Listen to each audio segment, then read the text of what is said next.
নমস্কার। ঠাকুর শ্রী শ্রী রামকৃষ্ণ পরমহংসদেব এবং মা শারদার চরণে আমার সশ্রদ্ধ প্রণাম জানিয়ে ভিডিওটা শুরু করছি।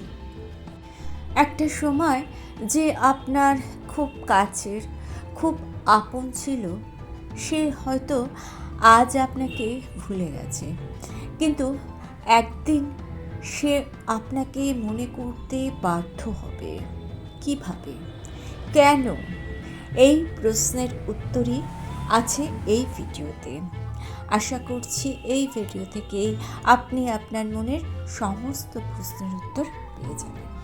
একটা সময় যাকে আপনি আপনজন ভেবেছেন, ভালোবেসেছেন, নিজের ভেবেছেন, সব থেকে নিজের ভেবেছেন, আজকে সে আপনাকে ভুলে গেছে, দূরে চলে গেছে। কিন্তু কেন?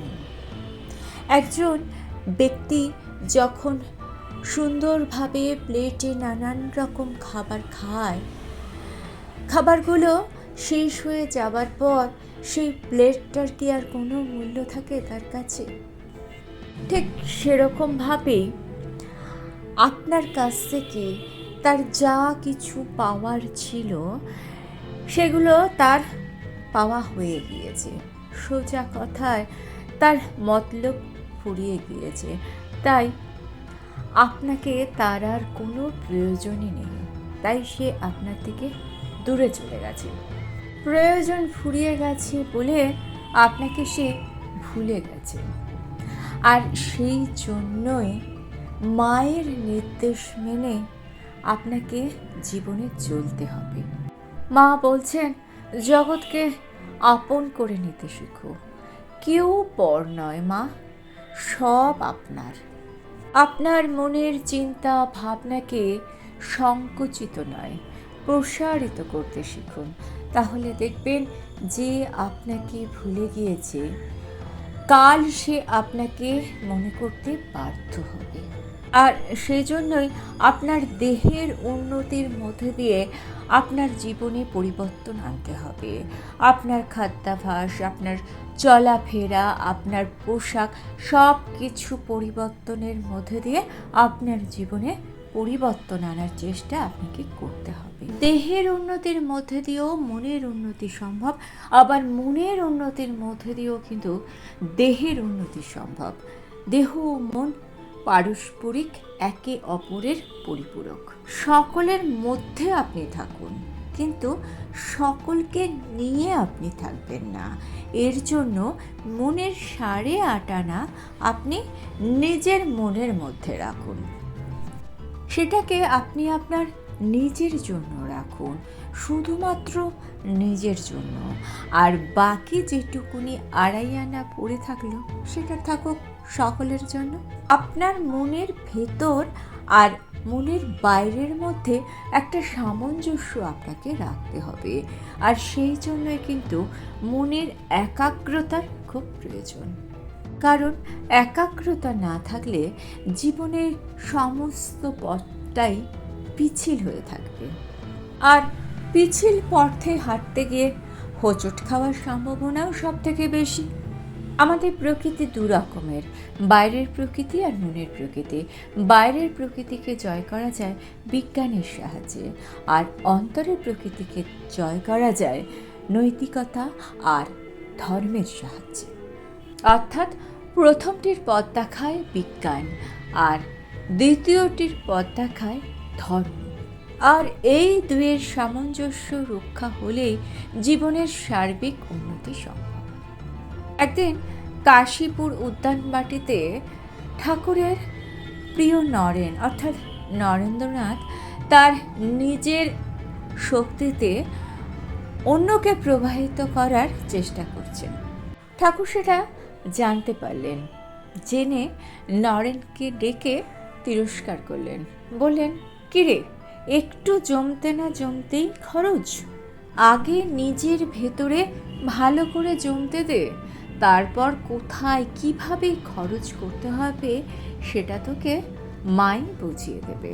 এখানে মা অর্থে উন্নত চেতনার প্রতীককে বোঝানো হয়েছে। ঠাকুর এখানে বলতে চেয়েছিলেন, এই শক্তি আমরা অর্জন করি সেটা ব্যবহার করার জন্য চেতনার উন্নয়নের খুবই প্রয়োজন। মানুষ আজকে বাইরের শক্তির ওপরেই বিজয়ী হচ্ছে, কিন্তু হেরে যাচ্ছে তার অন্তরের শক্তি। মানুষের অন্তরের ভেতরের অশুভ শক্তি অর্থাৎ কাম, ক্রোধ, লোভকে জয় করে মানুষ তার ভেতরের শুভ শক্তি অর্থাৎ প্রেম, মৈত্রী, ভালোবাসা, করুণা এসবকে হারিয়ে ফেলছে।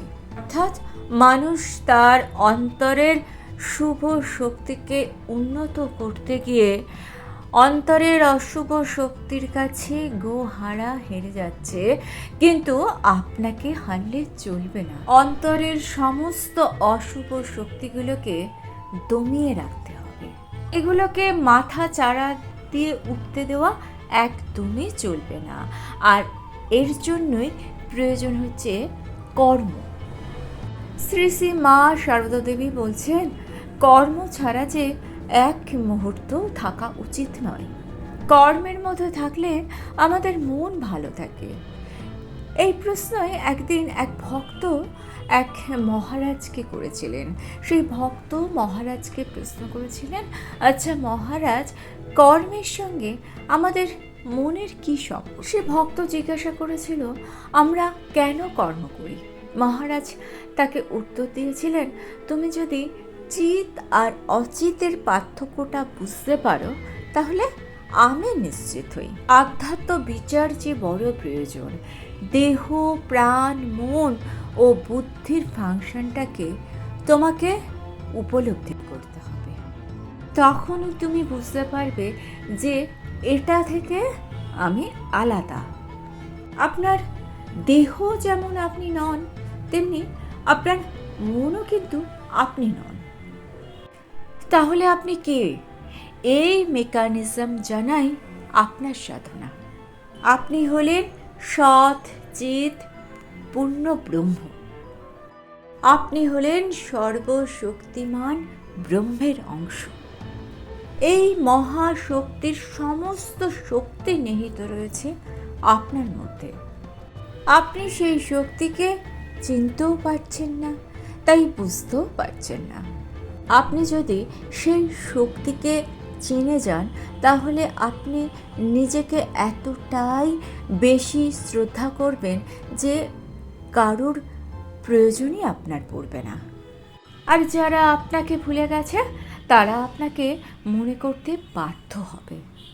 আপনার কাছেও তারা ফিরে আসবে, এর নিশ্চিত। এর অন্যথা হওয়ার কোনো উপায় নেই। ভিডিওটা ভালো লেগে থাকলে চ্যানেলটাকে সাবস্ক্রাইব করে নিয়ে পাশে থাকা বেল আইকনটা প্রেস করে দিয়ে অল অপশনটা ক্লিক করে দেবেন। তাহলে যখনই নতুন কোনো ভিডিও আপলোড করব তার নোটিফিকেশন আপনাদের কাছে পৌঁছে যাবে। ঠাকুর ও মায়ের চরণে প্রণাম জানিয়ে আজকে এই পর্যন্তই। Thanks for watching.